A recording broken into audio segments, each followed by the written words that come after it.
My short film Anna, which is what I would consider to be the first real short story I ever wrote and directed, is a zombie tale. But Anna is far from the first zombie tale I created. Years before I created Anna, I created a zombie tale more like a zombie saga with Wednesday's Children. Wednesday's Children is about, or at least what it was about. It's kind of changed a bit here and there, at least within my mind of what it is now. But it started out as this story about this young couple in a post-apocalyptic setting where the dead have taken over the world. A young woman named Christina, she is pregnant with a child. The couple is made up of a young woman and a man named Christina and Joseph. Christina discovers one day that she is pregnant, and her whole world, which is already an incredibly fragile and dangerous place, just becomes even more just distressing when she finds out that she is pregnant, because she is pregnant in a world that is essentially dead. And throughout the story, she's in constant turmoil over what to do about the baby. And just like George Romero's original Dead trilogy, this ideal itself eventually became a trilogy of films, at least in my head, a trilogy of films. Each one has its own theme. The first one, well, I mean, I don't know if I should spoil each of the specific themes of each film right now. But yeah, each one has its own specific theme, just like the original Dead trilogy has its own specific themes.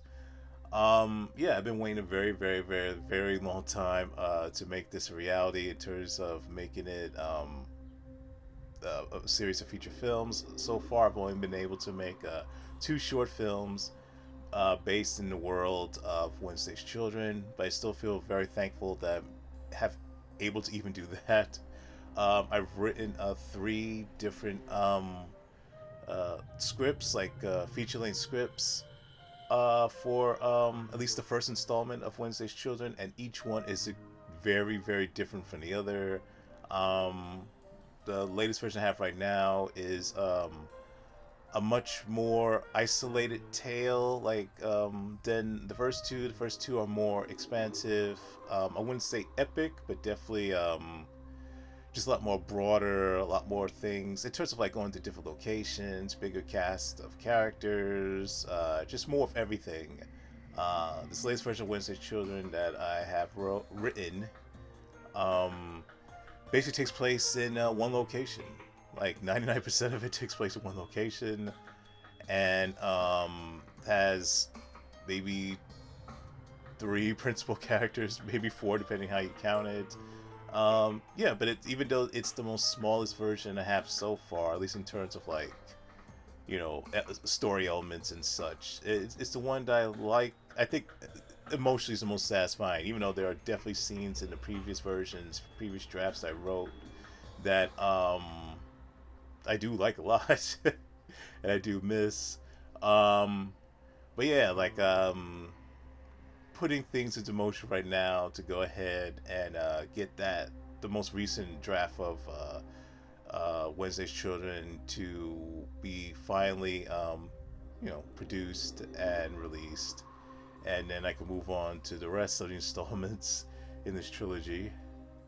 But before, as I mentioned before, there will be the feature film.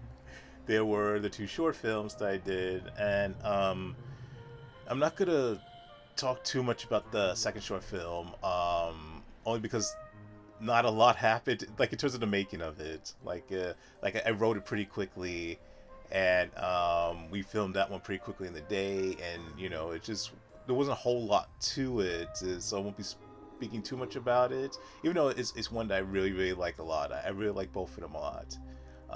The main focus of this particular I guess conversation um, will be with the first Wednesday's Children.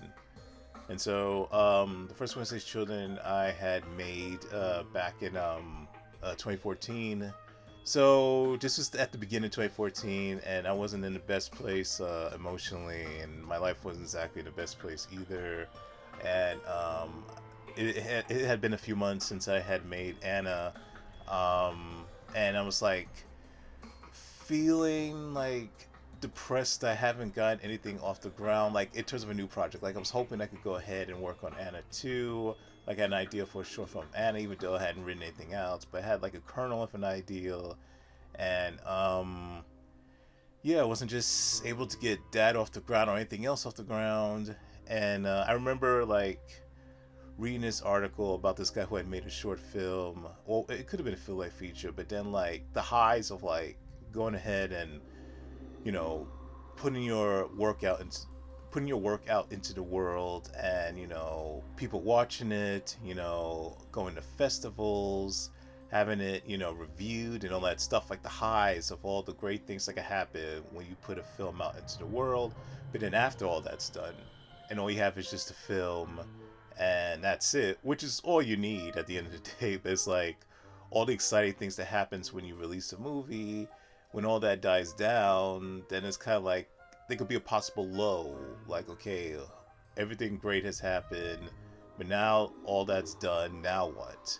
And a lot of people, if you get the opportunity, you go on to the next project, and it's not like you necessarily make stuff to get these huge, creative highs. You make it more than anything else. At least that's ideal, to just get it out, just to make something because you want to just put it out there in the world, just to put it out there in the world because you have something to say. You want to express yourself, and it's not necessarily a transactional thing that you have to get something to make something.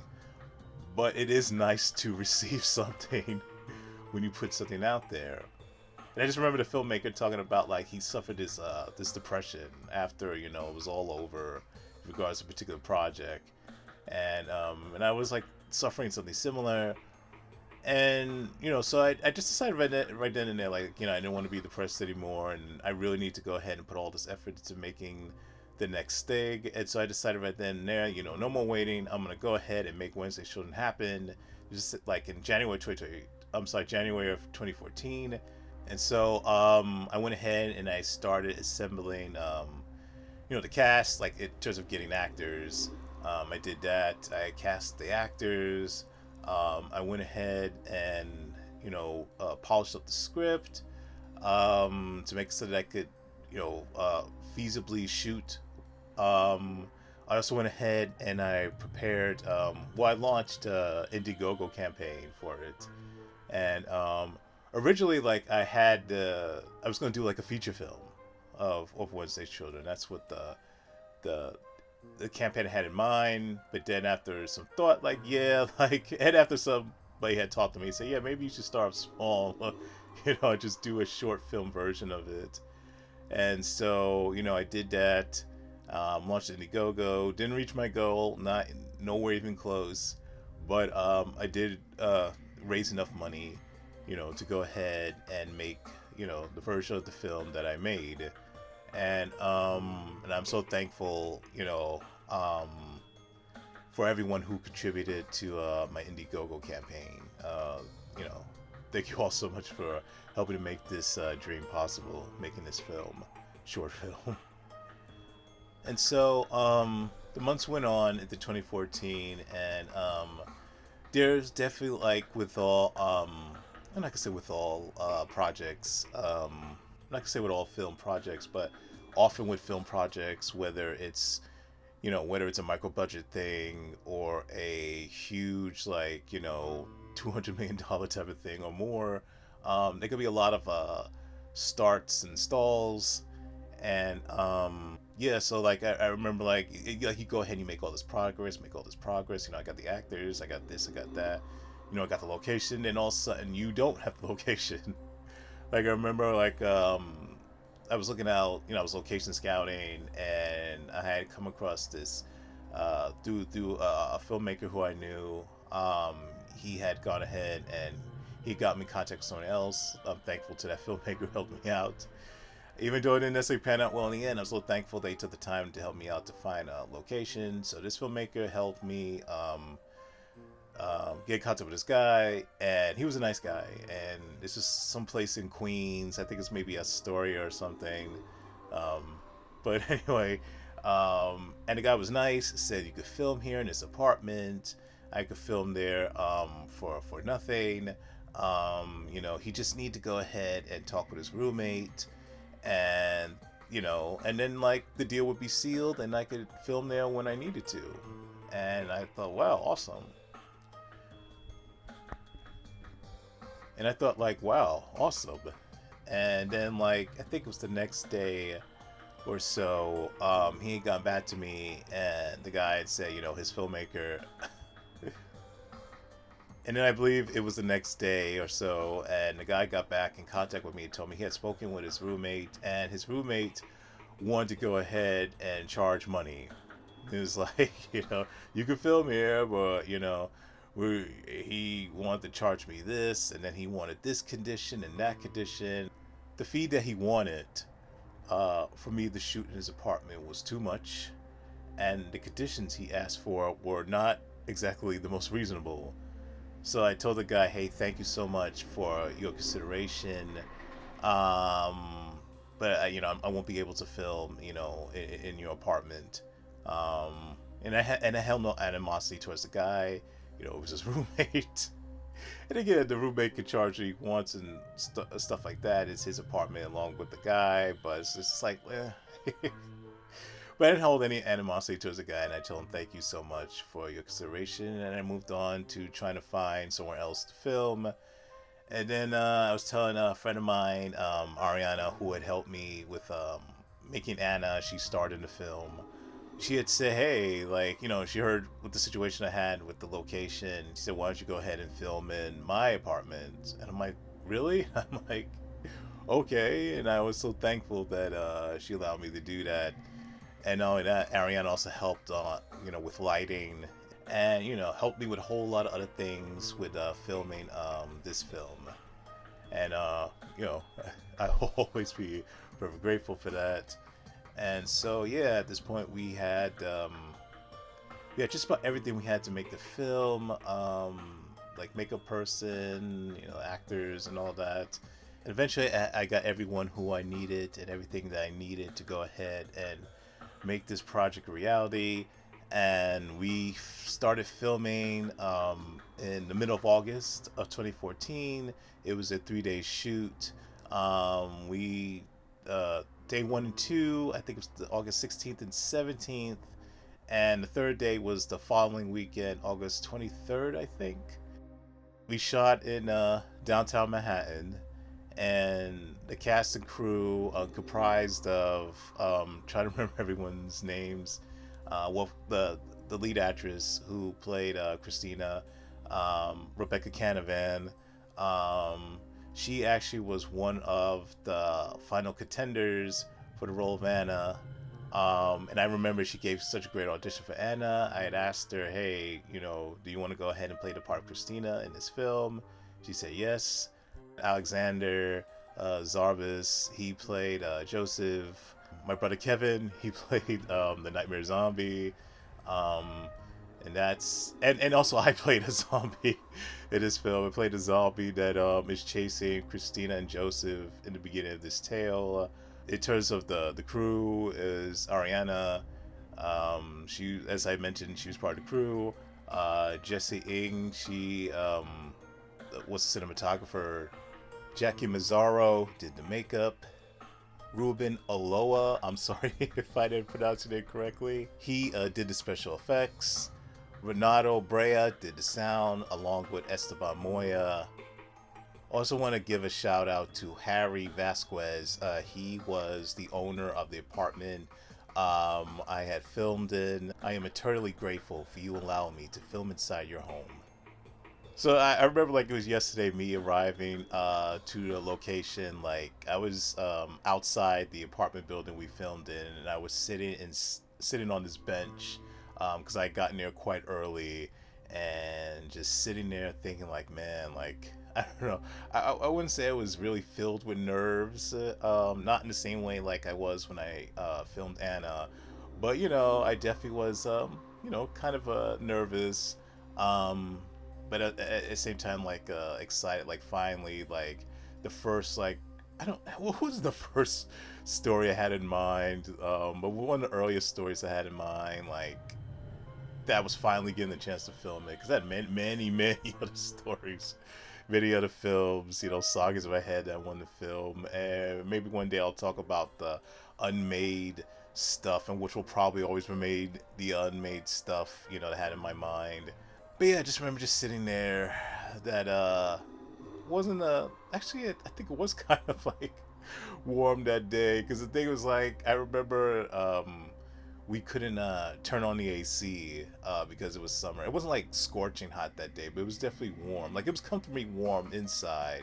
I mean, outside it was comfortably warm. It was only when I got inside and we started filming, and you don't want ACs running or anything that makes a lot of noise when you're filming. And I remember it just being like, again, not scorchingly warm, but like still like not exactly comfortably warm either throughout the shoot, at least at that first day. And then all of a sudden, like, the makeup person, Jackie, she arrives. I see her, and then we, after talking a little bit, we go upstairs, and everybody else starts arriving on set. But then there was one particular person who did not arrive on time, and everybody was supposed to be there like by 4 o'clock, and yeah, 4:15 had passed, 4:30. I'm like, this is the very opposite of Anna, where everybody arrived on time. And the thing was, we couldn't really do what I intended to do in terms of like shot lists and stuff. I mean, we still were able to, like, I still could do what I could do without everyone being there. But it's like, I don't know, just like, and the thing is, this person took a while to get back to me, to like say, hey, I'm going to be late, because this person just told me I'm going to be late. Then I would have been like, okay, would have been thrilled, but at least you let me know you're going to be late, and then we will go about the production accordingly. But this person did not get back to me in a timely manner, and 4:30 had passed, and I'm like, okay, where is this person? And I was getting quite upset. Like, I wasn't getting like visibly upset, like in an overt type of way, but Ariana had noticed that I was getting upset, and she took me to the side, like she talked to me, and like, calmed me down, and it worked. And so thankful for that. And I did indeed calm down, and just went forward with doing what we had to do, with going on with the production of this film. And we did what we had to do. And eventually I did hear from this person. They told me that they were going to be late, like quite late, like call time was 4 o'clock, and this person did not arrive until like sometime after 6. But they did eventually get there, and we did what we had to do without skipping a beat. And they eventually arrived, and from once they arrived, I felt like fully relieved. And like I said, we did what had to be done. We got all the shots that we needed to get. And yeah, like the rest of the shoot was just fun. Like, the rest of the shoot, like, everybody got along. Um, yeah, I don't know, just just feeling nostalgic, just feeling good right now, just thinking about those memories, like that first day. And yeah, like that day we shot. I'm trying to remember what we shot. So we shot. Oh man, kind of like forgetting what we. I know for sure we shot like my most favorite scene of the film, and that's the scene between with Christina and Joseph. Like, they're together, and Joseph is talking about a dream he had, and you got Christina's reaction to the dream, and it's a heartfelt scene between the both of them. And yeah, I just remember just getting that in the can, and just like, yeah, this is gonna work. This is gonna work. Just seeing how the scene played out. And we got some other stuff here and there. Yeah, I think we also got the scene where Christina and Joseph arrive in the bedroom of the apartment. Like, they basically, the film starts out where they're running for their lives. They get inside this empty apartment, and when they get into this empty apartment, there's this dead body in the bed, in the bedroom. and the body's covered with a sheet, and like me, well, I could have gone that way. I'm sorry, but just just thinking about like how the body got there. It's certainly not a funny thing at all. But I'm just like thinking about like the explanation how the body got there. But anyway, whatever. But yeah, like everything really went well that first day, and so the second day was I played double duty the second day of filming. It was that Sunday of that weekend, and so I played a zombie in the film. I play the very first thing you see in the movie. Of course, you don't see my face. You only see me from the back, and I'm chasing the characters Christina and Joseph, and they run inside the apartment, and they're about to slam the door, but they can't slam it all the way because my arm is blocking the door from being closed all the way, and we had to shoot that scene multiple times. And my arm hurt every single time because I want to look as real as possible, and so I told him like squeeze the door as much as you can on my arm without actually like causing permanent damage to my heart. And I mean, I didn't say it exactly those terms, but yeah, I wanted to really put that door as close to my arm as possible, and it began to hurt. And they didn't put any real force on it. They didn't. They did it as light as possible, but at the same time, there is an amount of pressure that I did ask for to be on my arm to make the door look real. And I'm like, man, this kind of sucks. Let's just hurry up and get this scene done because we had to do it from multiple angles and stuff like that, multiple takes. Because it just took a while for everything to look right. And I just remember my arm like, ah. I mean, it didn't take too long for my arm to feel fully recovered, but yeah, it wasn't a lot of fun doing that scene, but it looks good. Sometimes as they say, you gotta suffer for your art. The next thing we had to do was a reshoot of a scene from the previous day. Yeah, because the previous day we shot a scene between Christina and Joseph when they're on the couch, and she's drawing a picture of a dog they used to have. And but for some reason I cannot remember, there was some kind of technical glitch, and from the night before, so that was unusable, so we had to go ahead and shoot the scene again. Yeah, I don't exactly remember everything we had to film, but I remember what we ended the night on. Though we ended the night of the second day with Christina waking up. At least she believes she's waking up. She's actually in a nightmare, but she like wakes up and she has to go ahead and she has to use the restroom. And when she enters the restroom. Well, I'm skipping ahead, so like it's very shot in a way that's like something's gonna happen when she steps inside this bathroom, and then we just stopped right there. So after the second day of filming, I had started that following Monday editing what I had, the footage, and I really liked what I saw.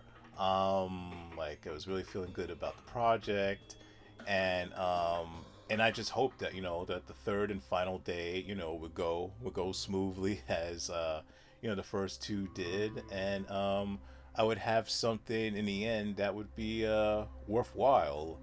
And so yeah, the days sped by, and all of a sudden it was the following weekend. It was the last day of shooting, and most of that day comprised of doing the nightmare sequence, which to me is in some ways the most pivotal moment in the film. To me, it's like emotionally my favorite moment in the film is between Christina and Joseph and the dream. Joseph talks about he has. But my favorite scene, though, in terms of like I guess visceral impact and visually, like to me the best scene in the film is the nightmare sequence.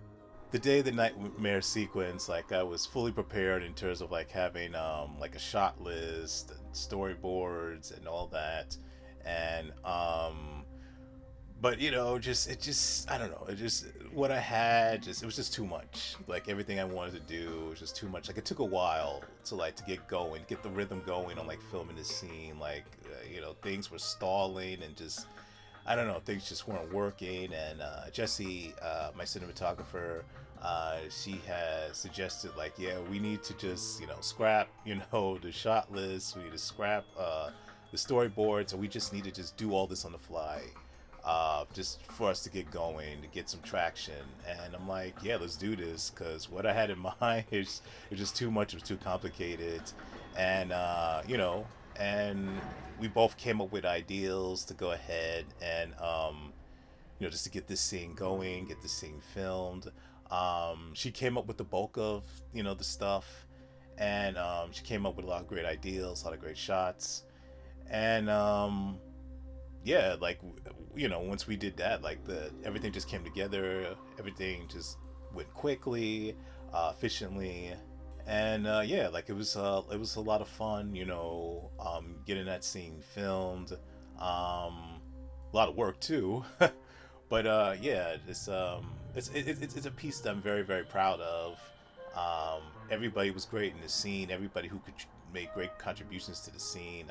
Just Ruben's special effects, Jackie's makeup, um, Jesse's cinematography, Rebecca's acting, and my brother Kevin's acting. Like, this is the first time I ever seen my brother act on screen, and he just really really impressed me with his ability, like playing this zombie. Like, I was really really proud, the work that he did, playing this particular zombie.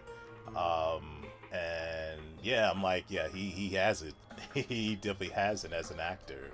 And my brother would go on to act in many many more things after this. After we filmed the nightmare sequence, we went ahead and filmed Christina putting on the zombie makeup. We filmed Joseph praying, and we filmed the final sequence of the film where Christina and Joseph, prepare to make their exit from their apartment and go back into the wild, the world of the living dead, leaving the apartment for good. And yeah, like we were pretty much just about near the end of shooting. But the one thing that was like preventing that was so there's this one moment where Joseph is like um, go ahead and no, was it Joseph or was it Christina? It was one of them. Like, basically, no, I think it was Joseph talking about like "You're my rock." Alex had a difficult time like saying "You're my rock," and I don't know, like Alex kept saying the line "You're my rock," but just couldn't get past. I don't know, just kept on flubbing that line because it just didn't flow as well as everything else did in the dialogue. And so I say, hey, just like, I guess we should remove the line, "You're my rock." And then Alex was able to go ahead and finish this, I guess, the love speech of how much Joseph appreciated Christina in the end. I could be wrong with Christina, who said the rock part. I don't know, remember at this moment. But yeah, it's just like how one line, a one word could go ahead and just interrupt or disrupt the flow of, like, a scene. And some directors would have been like, no, you actually have to say the line, and you have to do it my way. It's my way or no way. And I'm of the train of thought that, yeah, definitely get your vision down as a director. Get it all down if you can. But there are going to be times where, yeah, like what you have in mind just isn't going to work, and you need to get past your ego, and say, hey, what I have in mind isn't going to work, and we need to do something else. Something wrong with listening to other people, taking other suggestions. At the very least, if you want to do it your way, fine. Get whatever you want in the can, but you also should go ahead and do an alternate version of what you had in store, because in the end, that may work better than what you originally envisioned, and it doesn't make you look weak, it doesn't make you look indecisive, it doesn't make you look any less of a leader going ahead and just taking good advice from others. And we said the final lines of the film, and that was it. Production had wrapped, and I remember us going home all together. Well, not all of us, but most of the cast and crew, we at least to a certain point went home together on the train, and how everybody seemed happy about what we had made, and we had a good conversation on the train, and I went home and I continued to edit the film, and it didn't take me that long to put it together, and yeah, came up with something that I found very, very, very worthwhile. The end product, I don't want to say product. That's don't see my films as product, but the end results um, of this particular film was quite different than what I originally envisioned. What I originally envisioned was a lot more bleaker in terms of like tone, maybe even nihilistic. What I originally envisioned, well, what I ultimately came up with was definitely certainly not lighter in tone, but maybe not as bleak as I originally intended it to be. It was more, I don't want to say heartfelt. It always was heartfelt, but I guess, I don't know, more, just less despairing, more hopeful than what I originally had planned for. And, uh, and that was okay. That was okay. Like, I thought, like, ultimately, the project ends up being what it's going to be, and hopefully what it ends up being is something that you end up liking, and I liked it a lot. I loved it, what it became in the end. I submitted it to a number of festivals, but it got rejected by all of them. but at the time, it really bummed me out. But I can see, like, where, like, why did it get accepted? Not to say that I don't think this is good. I really, really like um, I love this short, but at the same time, like, I know the things that festivals look for, and maybe it didn't, like, in their eyes, quite meet the standard. Even though in my eyes, I think it does. But it's what you want, and then there's what other people want. A friend of mine's, Zeph, a fellow filmmaker, he had invited me to this function, this party he was having at his place. He had said that he gave me the opportunity, like, hey man, I know you have this new short film, if you want, like, I could screen it for our guest at the party, for his guest at the party. And I'm saying, wow, like, thank you so much for this opportunity. And this was towards the end of the party. And yeah, so everybody, they gathered together, and he had screened the film. And then, like, by the time we got to the nightmare sequence, and just feeling like the energy, and just hearing like the audible reactions, and like it really hooked everybody in the nightmare sequence. Like, you just feel the tension and all this and that. Like, it just worked like the way a horror scene should work. And by the end of the short, like, I got an applause and everything, and major part where I got the applause came from the nightmare sequence. Yeah, like I said, I submitted to a few festivals, didn't go anywhere. At first, I remember when I posted it, it didn't do all that well in comparison to Anna, and it turns out the reaction, it was like, I don't want to say muted, but I guess diluted in comparison to Anna. Um, and I remember feeling a bit disappointed, not in terms of the film itself, but the reaction to it. I was disappointed. But over time, like, it started building and building, and it, I mean, to this day, it doesn't have quite the number of views that Anna has in regards to, let's say, YouTube. But it definitely, like, it was well over 10,000, which is, to me, like, I think it's great, and it still gets views here and there, and overall, just like the greatest rewards that it exists. It materialized. It wasn't something that was no longer in my head, and that's what I'm very, very, very proud of. I had planned on doing more installments of Wednesday's Children. I remember wanting to do one the following year at Ali Pond Park, and I had scripts written. I had the actors. The actors were going to return to their roles. I had another actor, a new actor for a new role, and I was really excited. But for one reason or another, it wasn't, basically wasn't meant to be.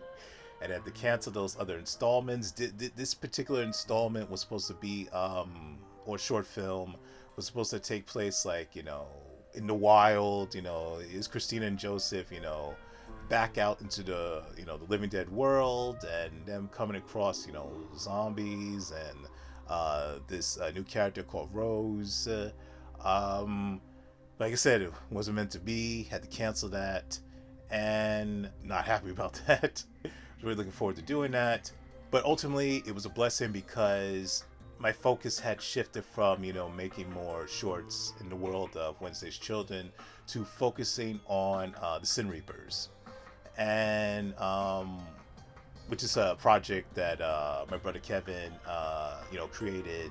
But yes, I put all my focus, well, not all my focus, but primarily my focus on, getting the first installment of Sin Reapers off the ground. But I still want to do an installment of Wednesday's Children. So I came up with this idea of like Christina, going out there scouting for supplies. And she came across like an ex-love, her first love, during this particular trek.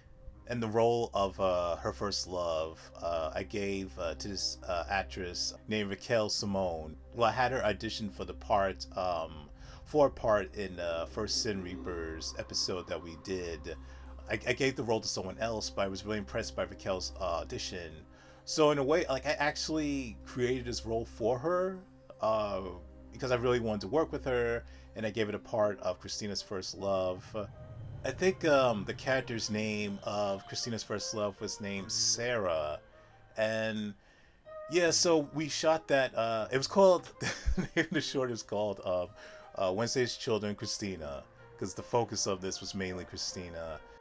Like I mentioned before in the beginning, the shoot for Wednesday's Children Christina went super smoothly. Not much happened. We had a fun time shooting, the cast and crew. There were no hiccups. This is one of the smoothest shoots I ever had. Like it just, yeah, it was one of the fastest shoots I ever had. We shot it all in one day, pretty much one afternoon, and yeah, it's also it's a short that I really like a lot. I love it. And in terms of the tone, it's actually more closer to the more bleak, despairing tone that I originally had in mind for Wednesday Children than the first one. A lot more bleaker actually, a lot more heavier. This particular shoot involved like Rebecca Canavan, myself, Ariana Vasquez, Jackie Mazzaro, and Esteban Moya. I also submitted this short to a number of festivals, but unlike the original Wednesday's Children short film, this one did get at least 2 screenings. No, it was 3 screenings actually. It actually had a screening at the Anthology Film Archives. It had a screening at the Macabre Fair Film Festival, where Anna also had a screening at. It also had a screening at, I believe the name of the film exhibition was called Grindhouse Nights.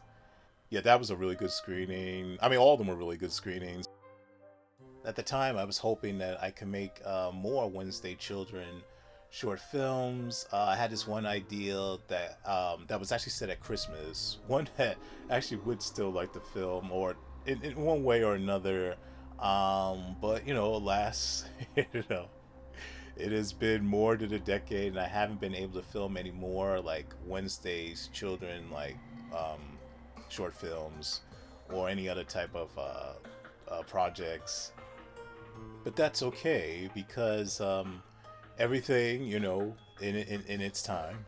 And I definitely will get this feature film made. And I think ultimately in the end that I know ultimately in the end, like all this waiting, all this patience will finally pay off. Like, for the very first, well, it's not the very first saga I had in my head, but the very first one I seriously want to get made, filmed in my head. I just feel thankful for, and even if for some reason, which it won't be the case, but if for some reason, like I don't film anymore, of, the story of Christina Cardille. I still feel very lucky and very blessed that I got to do what I've done so far and work with the people who I've worked with, because without them, this would never have been possible. So now I'm at the point of wrapping things up, and not sure what else. Again, like what else I can add to this, other than to say that yes, that the Wednesday's Children feature film will definitely happen. The trilogy or the saga will definitely happen. I don't care if the last one I make, well, the concluding story of this saga, like I'm 70 years old or 80, whatever. Like, I will not quit until this gets made one way or another, even if it's the only set of films that I make. Like, in terms of feature films, this story is too important to me. There's so much I want to say, with this story, with this saga, and I have barely begun to say anything about what I want to say, with this particular story. But I will get my chance. For all of you who've gone ahead and watched what I've made so far with this story, I'm very grateful to you all. I'm very grateful to everyone who's made a contribution, to this story. I'm very thankful to everyone else who in the future will make a contribution to the story, and who everybody else, and to everyone else who has yet to watch it but will watch it. Just thank you for your time in advance. Story of Christina, that's out there, is only the beginning. There will be a lot more, and I look forward to delivering more. Thank you, everyone who helped me make this dream of taking my most personal story, the one that's been with me, maybe not the longest, but that's resonated with me, the most of all the stories that I've made so far, a reality, and I just thank you all for your support. And like I said, there will be a lot more to come, because the story of Christina is far from over.